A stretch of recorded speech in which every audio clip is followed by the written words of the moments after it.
ലോകത്തിൻ്റെ വിവിധ കോണുകളിൽ നിന്നും വിശ്വാസികൾ എത്തിച്ചേരുന്ന ഗോവയിലെ ബോം ജീസസ് ബസിലിക്കയിൽ 10 വർഷത്തിൽ ഒരിക്കൽ നടക്കുന്ന മഹാപ്രദക്ഷിണത്തിൻ്റെ ഭാഗമാണ് ഞങ്ങളിപ്പോൾ.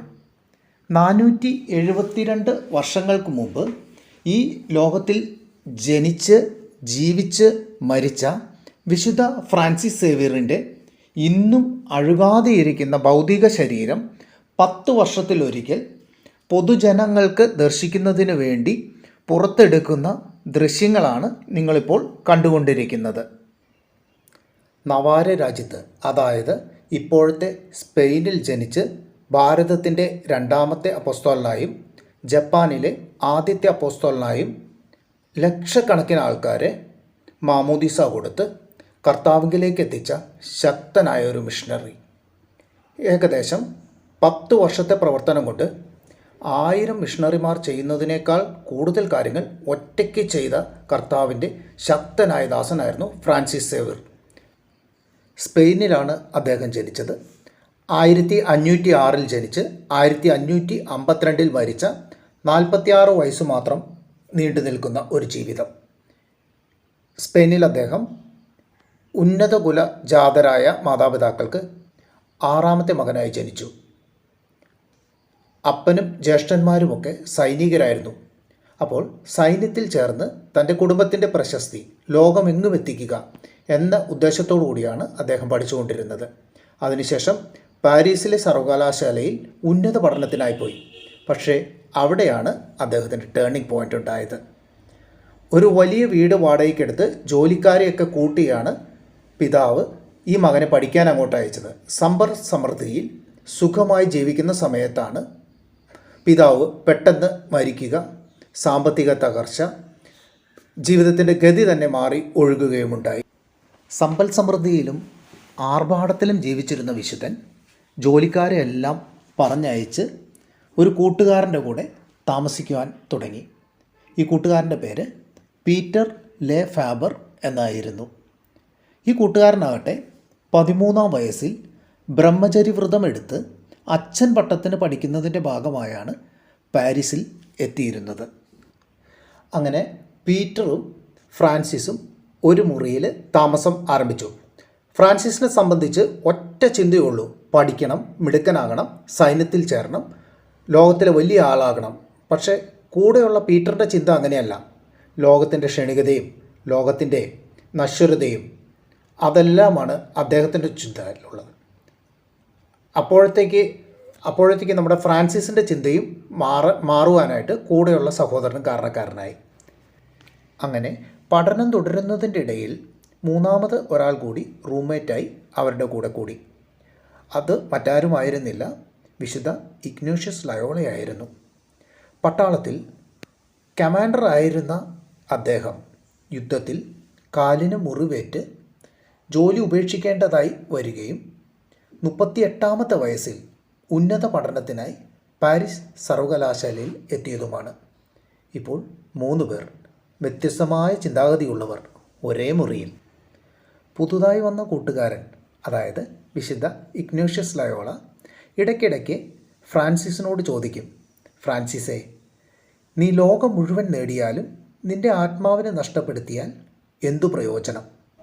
നിനക്ക് എന്തൊക്കെ ഉണ്ടായിക്കൊള്ളട്ടെ, ലോകത്തിലെ സമ്പൽ സമൃദ്ധി, സൗന്ദര്യം, സുഹൃത്ത് വലയം, സുഹൃത്ത് ബന്ധങ്ങൾ എല്ലാം ഉണ്ടായിക്കൊള്ളട്ടെ, പക്ഷേ നീ നിൻ്റെ ആത്മാവിനെ നഷ്ടപ്പെടുത്തിയാൽ പിന്നെ എന്താണ് പ്രയോജനം? ഫ്രാൻസിസിനെ കാണുമ്പോഴെല്ലാം വിശുദ്ധ ഇഗ്നേഷ്യസ് ലയോള ഈ ചോദ്യം ആവർത്തിച്ചുകൊണ്ടേയിരുന്നു: ഫ്രാൻസിസേ, നീ ലോകം മുഴുവൻ നേടിയാലും നിൻ്റെ ആത്മാവിനെ നഷ്ടപ്പെടുത്തിയാൽ എന്തു പ്രയോജനം? ആദ്യമൊന്നും ഈ ചോദ്യം മൈൻഡ് ചെയ്യാതിരുന്ന ഫ്രാൻസിസ് കുറേ കാലം കഴിഞ്ഞപ്പോൾ ഈ ചോദ്യത്തിനെക്കുറിച്ച് സീരിയസ് ആയിട്ട് ചിന്തിക്കുവാൻ തുടങ്ങി. അങ്ങനെ സീരിയസ് ആയി ചിന്തിച്ചു കഴിഞ്ഞപ്പോൾ വിശുദ്ധ ഇഗ്നേഷ്യസ് ലയോളയുടെ അടുത്ത് ഫ്രാൻസിസ് സേവ്യർ ചെന്ന് ചോദിച്ചു: ഞാൻ എന്താണ് ചെയ്യേണ്ടത്? അപ്പോൾ ഇഗ്നേഷ്യസ് ലയോള ഉത്തരം കൊടുത്തു: നിന്നെ വചനം പ്രസംഗിക്കുവാനായിട്ട്, വചനം പറയുവാനായിട്ട് കർത്താവ് വിളിക്കുന്നു എന്ന്. നിന്നെ ലോകത്തിൻ്റെ അങ്ങേയറ്റം വരെ പോയി വചനം പങ്കുവയ്ക്കാനാണ് കർത്താവ് വിളിച്ചിരിക്കുന്നത് എന്നുള്ള വിശുദ്ധ ഇഗ്നേഷ്യസ് ലയോളയുടെ വാക്കുകൾ ഫ്രാൻസിസിനെ വല്ലാതെ ചലിപ്പിച്ചു. പിന്നീടുള്ള ദിവസങ്ങളിൽ ഫ്രാൻസിസ് പ്രാർത്ഥനയ്ക്കായി കൂടുതൽ സമയം ചെലവഴിച്ചു. അങ്ങനെ ഇവർ 3 പേരും, അതായത് ഫ്രാൻസിസും ഇഗ്നേഷ്യസ് ലയോളയും പീറ്ററും ഒന്നിച്ച് പ്രാർത്ഥിക്കുവാനും വചനം പങ്കിടുവാനും ഒത്തിരി സമയം കണ്ടെത്തി. അങ്ങനെ കുറച്ച് നാൾ കൂടി കഴിഞ്ഞപ്പോൾ ഇവർ 3 പേരും പിന്നീട് ഒരു 4 പേരും കൂടെ ചേർന്ന് 7 സഹോദരന്മാർ ഒന്നിച്ച് 1533 ഒന്നിച്ച് താമസിക്കാൻ തുടങ്ങി. അതാണ് ഈശോ സഭയുടെ തുടക്കം. അവരൊന്നിച്ച് താമസിച്ച് ഈശോയെ അടുത്തറിയുവാനും വചനം പങ്കുവയ്ക്കുവാനും പ്രാർത്ഥിക്കുവാനും ആത്മാവിൽ ദാരിദ്ര്യം അനുഭവിക്കാനും ഒക്കെ ആരംഭിക്കുകയുണ്ടായി. ഒരു 4 വർഷം കൂടെ കഴിഞ്ഞിട്ട് 1537 ഫ്രാൻസിസ് പട്ടമേറ്റു ഒരു വൈദികനായിട്ട് മാറി. 1538 മുതൽ ഈശോ സഭയുടെ സ്ഥാപനം ആരംഭിക്കുകയാണ്. ഇഗ്നേഷ്യസ് ഓഫ് ലയോളയുടെ സെക്രട്ടറി ആയിട്ട് 3 വർഷം ഫ്രാൻസിസ് ജോലി ചെയ്തു. 1541 അദ്ദേഹം ഭാരതത്തിലേക്ക് അയക്കപ്പെടുന്നത്. അന്നത്തെ പോർച്ചുഗീസ് രാജാവിന് ഈ സഭയോട് പ്രത്യേക ഒരു മമതയുണ്ടായിരുന്നു. കാരണം യൂറോപ്പിലെങ്ങും ആതുരാലയങ്ങളും വിദ്യാഭ്യാസ സ്ഥാപനങ്ങളും സ്ഥാപിച്ചുകൊണ്ട് അന്നത്തെ കാലഘട്ടത്തിൽ വലിയൊരു മാറ്റത്തിന് ഈശോ സഭ തുടക്കം കുറിച്ചു. അപ്പോഴത്തേക്ക് ഈ പോർച്ചുഗീസ് കോളനിയായ ഭാരതത്തിലേക്ക്, പ്രത്യേകിച്ച് ഗോവയിലേക്ക് ഈ സഭയെ മാനസാന്തര പ്രവർത്തനങ്ങൾക്കും പ്രേക്ഷിത പ്രവർത്തനങ്ങൾക്കും അയക്കണമെന്ന് അന്നത്തെ രാജാവ് തീരുമാനിക്കുകയും അങ്ങനെ ഈ കാര്യം ഇഗ്നേഷ്യസ് ലയോളയോട് പറയുകയും ചെയ്തു. രാജാവിൻ്റെ കൽപ്പന അനുസരിച്ച് ഇഗ്നേഷ്യസ് ലയോള 2 വൈദികരെ ഭാരതത്തിലേക്ക് അയക്കാൻ തയ്യാറാക്കി. എന്നാൽ അവസാന നിമിഷം ഒരു വൈദികന് അസൗകര്യമുണ്ടാവുകയും മറ്റേ വൈദികന് അസുഖം ബാധിക്കുകയും ചെയ്തതിനാൽ 2 പേർക്കും ഭാരതത്തിലേക്ക് പോകാൻ സാധിച്ചില്ല. പിന്നെയുള്ളത് സഭയിലെ തന്നെ ഏറ്റവും പ്രമുഖ വൈദികനായിരുന്ന ഫ്രാൻസിസ് ആയിരുന്നു. അപ്പോൾ ഫ്രാൻസിസിനെ ഗോവയിലേക്ക് അയക്കാൻ തീരുമാനിച്ചു. നീണ്ട 13 മാസത്തെ യാത്രയ്ക്ക് ശേഷം ഫ്രാൻസിസ് ഗോവയിലെത്തുകയും ഗോവയിലെ ജനങ്ങളുടെ ജീവിത രീതി കണ്ട് വളരെയധികം വിഷമിക്കുവാനും ഇടയായി. ഗോവയിലെ ജനങ്ങൾ പള്ളിയിൽ പോകുവാനോ പള്ളിയിലെ പ്രവർത്തനങ്ങളിൽ ഏർപ്പെടുവാനോ ഒന്നും തയ്യാറായിരുന്നില്ല. അപ്പോൾ ഫ്രാൻസിസ് എന്ത് ചെയ്യും? ഫ്രാൻസിസ് ഒരു തീരുമാനമെടുത്തു. വൈകുന്നേര സമയങ്ങളിൽ ഒരു മണിയും കിലുക്കിക്കൊണ്ട് തെരുവീഥികളിലൂടെ നടക്കാൻ തീരുമാനിച്ചു. അങ്ങനെ മണിയും കിലുക്കി വെറുതെ തെരുവ് വീഥികളിലൂടെ നടക്കുന്ന ഫ്രാൻസിസിനെ കണ്ടപ്പോൾ കുറേ കുട്ടികൾ ഒരു കൗതുകത്തിന് ഫ്രാൻസിസിൻ്റെ കൂടെ കൂടി. അങ്ങനെ കുറേ മണിയടിച്ച് നടക്കുമ്പോൾ 10-40 കുട്ടികളായി കഴിയുമ്പോൾ അവരെല്ലാം ഒരുമിച്ച് കൂട്ടി ഒരു പള്ളിയിലോ അല്ലെങ്കിൽ ഏതെങ്കിലും ഒരു മരത്തിൻ്റെ ചോട്ടിലോ ഒക്കെ ഇരുന്ന് ദൈവത്തിൻ്റെ വചനം അവർക്ക് പങ്കുവെച്ചു കൊടുക്കാൻ ഫ്രാൻസിസ് ആരംഭിച്ചു. അങ്ങനെ എല്ലാ ദിവസവും ഈ മണിയും കിലുക്കി പാട്ടും പാടി പ്രാർത്ഥിച്ചുകൊണ്ട് നടക്കുന്ന ഫ്രാൻസിസിനെ കാണുമ്പോൾ ജനങ്ങൾക്ക് പ്രാർത്ഥിക്കാനുള്ള ഒരു ഓർമ്മപ്പെടുത്തലായി ഈ മണിവിൽക്കം മാറി. അങ്ങനെ ജനങ്ങൾ പ്രാർത്ഥനയിലേക്ക് പതുക്കെ തിരിഞ്ഞു. പ്രാർത്ഥനയ്ക്കാനുള്ള ഒരു ഉൾവിളി അവർക്ക് കിട്ടിത്തുടങ്ങുകയുണ്ടായി. കുറേ നാളുകൾക്ക് ശേഷം ഈ മണിയടി കേട്ടില്ലെങ്കിലും ആ സമയമാകുമ്പോൾ പ്രാർത്ഥിക്കുവാനുള്ള ഒരു ഉൾപ്രേരണ ജനങ്ങൾക്ക് കിട്ടിത്തുടങ്ങുകയും അവർ പ്രാർത്ഥനയിലേക്ക് തിരിഞ്ഞു തുടങ്ങുകയും ചെയ്യാനിടയായി. ഇതെല്ലാം സംഭവിച്ചത് ഗോവയിലാണ് കേട്ടോ. അതിനുശേഷം അദ്ദേഹം കൊച്ചി, കൊല്ലം, കന്യാകുമാരി, കൊല്ലം ഇങ്ങനെയുള്ള കോസ്റ്റൽ ബെൽറ്റിലൂടെ എല്ലാം നടന്ന് ലക്ഷക്കണക്കിന് ആൾക്കാരെ സ്വന്തം കൈകൊണ്ട് തന്നെ മാമോദീസ മുക്കി ക്രിസ്തീയ സഭയിലേക്ക് മാറ്റി. ഈ പ്രവർത്തനങ്ങളെല്ലാം കഴിഞ്ഞിട്ട് അദ്ദേഹം സിംഗപ്പൂരിലേക്ക് പോവുകയാണ്. ഈ യാത്രയിൽ ഒരു അത്ഭുതമുണ്ടായി. അദ്ദേഹം കപ്പലിൽ യാത്ര ചെയ്യുമ്പോൾ വളരെ ശക്തമായ ഒരു കൊടുങ്കാറ്റ് അദ്ദേഹത്തിൻ്റെ ഈ കപ്പൽ മുങ്ങും എന്നുള്ളൊരവസ്ഥയിലേക്ക് എത്തി. സങ്കടപ്പെട്ട് അദ്ദേഹം ദൈവത്തോട് പ്രാർത്ഥിക്കുന്നു. പ്രാർത്ഥനയ്ക്കെല്ലാം ശേഷം തൻ്റെ കഴുത്തിൽ കിടന്ന കുരിശു എടുത്ത് ഉയർത്തി കടൽ വെള്ളത്തിലേക്ക് കാണിച്ച് അല്ലെങ്കിൽ മുട്ടിച്ചു വെച്ചുകൊണ്ട് പ്രാർത്ഥിച്ചു. അദ്ദേഹത്തിൻ്റെ പ്രാർത്ഥന കേട്ട് ദൈവം കടൽ ശാന്തമാക്കുകയുണ്ടായി. പക്ഷേ ഒരു കാര്യം സംഭവിച്ചു, ആ കുരിശ് വെള്ളത്തിലേക്ക് പോവുകയുണ്ടായി. അപ്പോൾ അദ്ദേഹത്തിന് വളരെ സങ്കടമായി. ഇത്രയും നാളും എൻ്റെ കയ്യിലുണ്ടായിരുന്ന കുരിശ് ഈ വെള്ളത്തിലേക്ക് പോയല്ലോ എന്നോർത്തിട്ട്. പിറ്റേ ദിവസം അദ്ദേഹം കടൽക്കരയിൽ വിശ്രമിച്ചുകൊണ്ടിരിക്കുന്ന സമയത്ത് ഒരു ഞണ്ട് കപ്പലിൽ നിന്ന് നഷ്ടപ്പെട്ടു പോയ കുരിശുണ്ടല്ലോ, ആ കുരിശും കയ്യിലെഴുതിക്കൊണ്ട് ഞണ്ട് കരയിലേക്ക് കയറി വന്ന് ഫ്രാൻസിസിൻ്റെ കയ്യിലേക്ക് കൊടുക്കുന്ന ഒരു അത്ഭുതമുണ്ടായിരുന്നു. പ്രകൃതി ശക്തികളുടെ മേൽ അധികാരമുള്ള ഒരു വ്യക്തിയായിരുന്നു ഫ്രാൻസിസ്. ഒത്തിരിയേറെ ശക്തികളുണ്ടായിരുന്നു. ഭാഷാപരമുണ്ടായിരുന്നു, രോഗശാന്തി പരമുണ്ടായിരുന്നു, മരിച്ചവരെ പോലും ഉയർപ്പിച്ച ധാരാളം സംഭവങ്ങളുണ്ടായിട്ടുണ്ട്. അതിൽ ഒരു സംഭവം ഞാനിപ്പോൾ നിങ്ങളുടെ ശ്രദ്ധയിലേക്ക് കൊണ്ടുവരാം. ഒരിക്കൽ കിണറ്റിൽ വീണ് മരിച്ചുപോയ ഒരു കുട്ടിയെ വിശുദ്ധൻ്റെ അടുത്ത് കൊണ്ടുവരികയും വിശുദ്ധൻ ആ കുട്ടിയെ ഉയർപ്പിക്കുകയും ഉണ്ടായി. അതിങ്ങനെയായിരുന്നു ആ സംഭവം. കൊമ്പത്തൂരിലെ ഒരു ചെറിയ ദേവാലയത്തിൽ വിശുദ്ധൻ ദിവ്യബലി അർപ്പിക്കാൻ ഒരുങ്ങുന്ന സമയത്ത് ഒരു വലിയ ജനക്കൂട്ടം കിണറ്റിൽ വീണ് മരണമടഞ്ഞ ഒരു ബാലൻ്റെ മൃതദേഹവുമായി എത്തി. വിശുദ്ധ ഫ്രാൻസിസ് സേവ്യർ മാമോദീസ നൽകിയവരിൽ ഒരാളായിരുന്നു ഈ ബാലൻ. അവൻ്റെ അമ്മ വിശുദ്ധൻ്റെ കാൽക്കൽ വീണ് കുട്ടിയെ ഉയർപ്പിക്കണമെന്ന് കരഞ്ഞു പ്രാർത്ഥിച്ചു. ഫ്രാൻസിസ് സേവ്യർ അല്പനേരം പ്രാർത്ഥിച്ച ശേഷം ഈ കുട്ടിയുടെ മൃതദേഹം കയ്യിലെടുത്ത് കുട്ടിയോട് എഴുന്നേൽക്കാൻ കൽപ്പിച്ചു. കുട്ടി ഉടൻ എഴുന്നേറ്റ് അമ്മയുടെ അടുക്കിലേക്ക് ഓടിച്ചെന്ന് അവരെ ആലിംഗനം ചെയ്യുന്ന ഒരു സംഭവം ഉണ്ടായിട്ടുണ്ട്. പെട്ടെന്ന് എൻ്റെ ഓർമ്മയിൽ വരുന്ന ഒരു സംഭവം കൂടെ ഈ അവസരത്തിൽ ഞാൻ പറയാൻ ആഗ്രഹിക്കുകയാണ്. നമ്മുടെ ഭാരതത്തിൽ കന്യാകുമാരിയിൽ, നമ്മുടെ തമിഴ്നാട്ടിലുള്ള കന്യാകുമാരിയിൽ കൗളോൺ എന്ന് പറയുന്ന സ്ഥലത്ത് വിശുദ്ധൻ സുവിശേഷ പ്രഘോഷണം നടത്തിക്കൊണ്ടിരിക്കുകയായിരുന്നു. അവിടെയുള്ള ഒരു ചെറിയ പോർച്ചുഗീസ് ദേവാലയത്തിലായിരുന്നു വചനം പങ്കുവെച്ചുകൊണ്ടിരിക്കുന്നത്.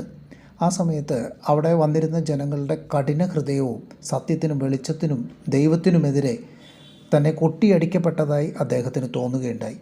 വിശുദ്ധൻ പ്രസംഗമൊക്കെ നിർത്തി ഈ കഠിന ഹൃദയരെ എങ്ങനെയെങ്കിലും യേശുവിൻ്റെ അടുത്തേക്ക് കൊണ്ടുവരണമെന്നുള്ള ആഗ്രഹത്താൽ യേശുവിൻ്റെ നാമത്തിലും തിരുരക്തത്താലും ഇവരുടെ ഹൃദയത്തെ മൃദുവാക്കണമേ എന്ന് അദ്ദേഹം പ്രാർത്ഥിച്ചു. അങ്ങനെ ഇരിക്കെ 2-3 ദിവസം മുമ്പ് അവിടെ മരിച്ച ഒരാളെ അടക്കിയിരുന്നു. അപ്പോൾ എല്ലാവരെയും സിമിത്തേരിയിലേക്ക് വിളിച്ചു കൊണ്ടുപോയി അദ്ദേഹം കല്ലറ തുറക്കാൻ, വിശുദ്ധ ഫ്രാൻസിസ് സേവ്യർ കല്ലറ തുറക്കാൻ ആവശ്യപ്പെട്ടു. കല്ലറ തുറന്നപ്പോഴേക്കും ദുർഗന്ധം വമിക്കാൻ തുടങ്ങിയിരുന്നു. ജഡം പൊതിഞ്ഞിരുന്ന കച്ച നീക്കം ചെയ്തപ്പോൾ മൃതശരീരം മുഴുവൻ അഴുകിയിരിക്കുന്നതായാണ് കണ്ടത്. അവിടെയുണ്ടായിരുന്ന സകലരെയും വിളിച്ച് അഴുകിയ മൃതദേഹം അദ്ദേഹം കാണിച്ചു. അതിനുശേഷം വിശുദ്ധൻ അല്പനേരം പ്രാർത്ഥിച്ച് ജീവിക്കുന്ന ദൈവമായ യേശുക്രിസ്തുവിൻ്റെ നാമത്തിൽ ഉയർത്തെഴുന്നേൽക്കാൻ ഈ മരിച്ചവനോട് കൽപ്പിച്ചു.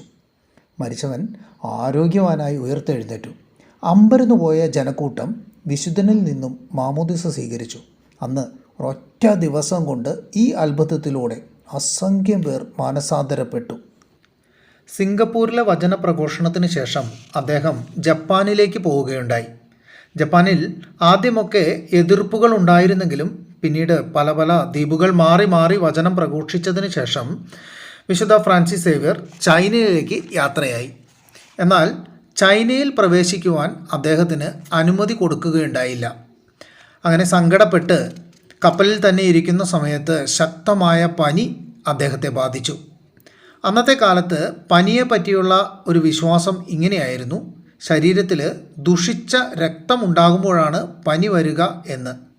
അങ്ങനെ ദുഷിച്ച രക്തം ഉണ്ടായാൽ അത് പുറത്ത് കളയുവാൻ വേണ്ടി കാലിലെ ഞരമ്പ് മുറിക്കുന്ന ഒരു പതിവ് അവിടെ ഉണ്ടായിരുന്നു. ഇങ്ങനെ 1-2 പ്രാവശ്യം ആവർത്തിച്ചപ്പോൾ രക്തം മാർന്ന് വളരെ ക്ഷീണിതനായ വിശുദ്ധൻ 1552 ഡിസംബർ 3 മരണപ്പെട്ടു. മരണശേഷമാണ് ഏറ്റവും വലിയ അത്ഭുതം നടന്നത്. സാധാരണ കപ്പലിൽ വെച്ച് മരിക്കുന്ന ഒരാളുടെ മൃതദേഹം കടലിൽ എറിഞ്ഞു കളയുകയായിരുന്നു പതിവ്. എന്നാൽ വിശുദ്ധ ഫ്രാൻസിസ് സേവ്യർ വളരെ പ്രശസ്തനായ ഒരു വൈദികനായതുകൊണ്ട് കടലിൽ എറിഞ്ഞു കളയാൻ സാധിക്കുകയില്ല. അധിക നാൾ കപ്പലിൽ സൂക്ഷിക്കാനും സാധിക്കുകയില്ല. കാരണം ജീർണിച്ച് മണം വരാനൊക്കെയുള്ള സാധ്യതയുള്ളതുകൊണ്ട് കപ്പലിൽ സൂക്ഷിക്കുന്നതും സാധിക്കാത്തതുകൊണ്ട് അവരൊരു ഉപായം കണ്ടെത്തിയത് കടൽ തീരത്ത് ഒരു കുഴിയെടുത്ത് പെട്ടെന്ന് ജീർണിക്കാനായിട്ട് കുറേ കുമ്മായത്തിലൊക്കെ പൊതിഞ്ഞ് മറവ് ചെയ്യുക എന്നാണ് തീരുമാനമെടുത്തത്. അങ്ങനെ മറവ് ചെയ്തപ്പോൾ അവരൊരു തീരുമാനം ഉണ്ടായിരുന്നത് 2 മാസങ്ങൾക്ക് ശേഷം കപ്പൽ തിരിച്ചു വരുന്ന സമയത്ത് ഈ അസ്ഥികൾ എടുത്തു കൊണ്ടുപോവുക എന്നും അവർ മനസ്സിൽ വിചാരിച്ചിരുന്നു. എന്നാൽ 2 മാസങ്ങൾ കഴിഞ്ഞ് കപ്പൽ തിരിച്ചു പോരുന്ന സമയത്ത് അസ്ഥികൾ എടുക്കുന്നതിനായി ഈ കുഴി മാന്തി നോക്കിയപ്പോൾ ഒരു കുഴപ്പവുമില്ലാതെ എങ്ങനെ ഈ വിശുദ്ധൻ മരിച്ചോ എങ്ങനെ അവർ കുഴിയിൽ വെച്ചോ അതുപോലെ ഫ്രഷായിട്ട് തന്നെ ഇരിക്കുന്നതായിട്ട് കാണപ്പെടുന്നു. അപ്പോൾ ഈ കപ്പലിൻ്റെ നാവികൻ കപ്പിത്താൻ ഒരു തീരുമാനമെടുത്തു. ഇനി ഇവിടെ ഉപേക്ഷിച്ചു കൊണ്ട് പോകുന്നത് ശരിയല്ല, എന്തായാലും ആ കുമ്മായത്തിൽ തന്നെ പൊതിഞ്ഞ് ഈ ശരീരം എടുക്കുക, എന്നിട്ട് നമുക്ക് സിംഗപ്പൂരുള്ള ഒരു മാതാവിൻ്റെ ദേവാലയത്തിൽ കൊണ്ടുപോയി അടക്കം ചെയ്യാം എന്നുള്ള തീരുമാനത്തിൽ ഈ കുമ്മായത്തിൽ തന്നെ പൊതിഞ്ഞ് ഈ വിശുദ്ധൻ്റെ ശരീരം കപ്പലിൽ കയറ്റുകയും 1 മാസത്തോളം യാത്ര ചെയ്ത് സിംഗപ്പൂർ എത്തിയപ്പോൾ സിംഗപ്പൂരുള്ള മാതാവിൻ്റെ ദേവാലയത്തിൽ അടക്കുകയും ചെയ്തു. അങ്ങനെ കുറേ നാളുകൾ കഴിഞ്ഞപ്പോൾ ഈ വിശുദ്ധൻ്റെ ഒരു സുഹൃത്തുണ്ടായിരുന്നു, ടിയാഗോ പെരേര എന്ന് പറയുന്ന സുഹൃത്തിന് വലിയൊരു ആഗ്രഹം, അവിടെ വിശുദ്ധനെ ഉപേക്ഷിച്ചിട്ട് പോരാനൊരു ബുദ്ധിമുട്ട്. അപ്പോൾ അദ്ദേഹത്തിൻ്റെ ആഗ്രഹം ഗോവയിലോ അല്ലെങ്കിൽ റോമിലോ അടക്കണം എന്നുള്ളതാണ്. ഈ വിശുദ്ധൻ്റെ ശരീരം കൊണ്ടുപോയി ഗോവയിൽ അല്ലെങ്കിൽ റോമിൽ കൊണ്ടുപോയി അടക്കണം എന്നുള്ള തീരുമാനത്തിൽ ഒരു ദിവസം രാത്രി ഈ ടിയാഗോ പെരേര സിംഗപ്പൂരുള്ള ദേവാലയത്തിലെ ഈ ശവക്കല്ലറ മാന്തുകയും അവിടെ നിന്ന് ഈ വിശുദ്ധൻ്റെ ശരീരം പുറത്തെടുത്തപ്പോൾ വീണ്ടും അത്ഭുതപ്പെട്ടു. ഈ വിശുദ്ധൻ്റെ ശരീരം ഒട്ടും അഴുകാതിരിക്കുകയും എങ്ങനെയാണോ ഇവർ സിംഗപ്പൂർ കൊണ്ടുവന്നപ്പോൾ അടക്കിയത് അതുപോലെ തന്നെ ഫ്രഷായിട്ടിരിക്കുകയും കണ്ടപ്പോൾ ഈ ടിയാഗോ പെരേര ഒരു തീരുമാനമെടുത്തു. ഇനി വിശുദ്ധൻ്റെ ശരീരം ഒരിക്കലും മണ്ണിട്ട് മൂടരുത് എന്നുള്ള തീരുമാനത്തിൽ ഈ ശരീരം സിംഗപ്പൂരിൽ നിന്നും ഗോവയിലേക്ക് കപ്പൽ മാർഗം അയക്കുകയും ഗോവയിലെത്തി സെൻറ്റ് പോൾസ് ചാപ്പലിൽ ഇത് പൊതുദർശനത്തിന് വയ്ക്കുകയും ചെയ്തു.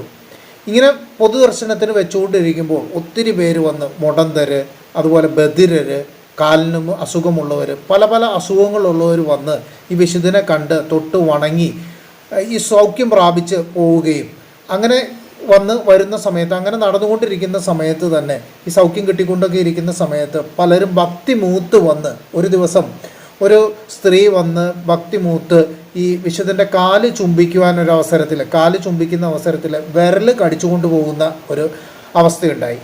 അതിനുശേഷം കാവലേർപ്പെടുത്തിയ പോലീസുകാരൻ വിരൽ ഒടിച്ചുകൊണ്ട് പോകുന്ന ഒരവസ്ഥയുണ്ടായി. പിന്നെ ഈശോ സഭയിലെ വൈദികർ ഈശോ സഭാംഗങ്ങൾ ചേർന്ന് വിശുദ്ധൻ്റെ ഒരു കൈപ്പത്തി റോമിലേക്ക് കൊണ്ടുപോയി അവിടുത്തെ ഒരു സ്മാരകമായിട്ട് വയ്ക്കാൻ വേണ്ടി റോമിലേക്ക് കൊണ്ടുപോകുന്ന അനുഭവം ഈ അവസ്ഥയൊക്കെ ഉണ്ടായ സമയത്ത് ഗോവയിലുള്ളവർ തീരുമാനിച്ചു വിശുദ്ധൻ്റെ ശരീരം ഒരു പെട്ടകത്തിലാക്കി ഒരു സിൽവർ കാസയിൽ പൊതിഞ്ഞ് ഒരു ചില്ലുകൂട്ടിലാക്കി സൂക്ഷിക്കാൻ തീരുമാനിച്ചു. അങ്ങനെ സൂക്ഷിച്ചിരിക്കുന്ന ഈ വിശുദ്ധൻ്റെ ശരീരം അന്നെടുത്ത ഒരു തീരുമാനപ്രകാരം 10 വർഷത്തിൽ ഒരിക്കലാണ് പിന്നീട് പുറത്തെടുത്ത് പൊതുദർശനത്തിന് വയ്ക്കുക. ഇതിനു മുമ്പ് പൊതുദർശനത്തിന് വെച്ചിരുന്നത് 2014 ഡിസംബറിലായിരുന്നു. ഈ ഡിസംബറിൽ, അതായത് 2024 ഡിസംബറിൽ പൊതുദർശനത്തിന് വിശുദ്ധൻ്റെ ശരീരം ഇപ്പോൾ വെച്ചിട്ടുണ്ട്. ഗോവയിലെ ബോം ജീസസ് ബസിലിക്ക ചർച്ചിൽ പോയാൽ നിങ്ങൾക്കും ഇത് കാണാൻ സാധിക്കുന്നതാണ്. അത്ഭുതങ്ങളിലൂടെയും അടയാളങ്ങളിലൂടെയും ഇന്നും ജീവിക്കുന്ന വിശുദ്ധ ഫ്രാൻസിസ് സേവ്യറിൻ്റെ ശക്തമായ മാധ്യസ്ഥം നമുക്ക് യാചിക്കാം, നമുക്ക് പ്രാർത്ഥിക്കാം.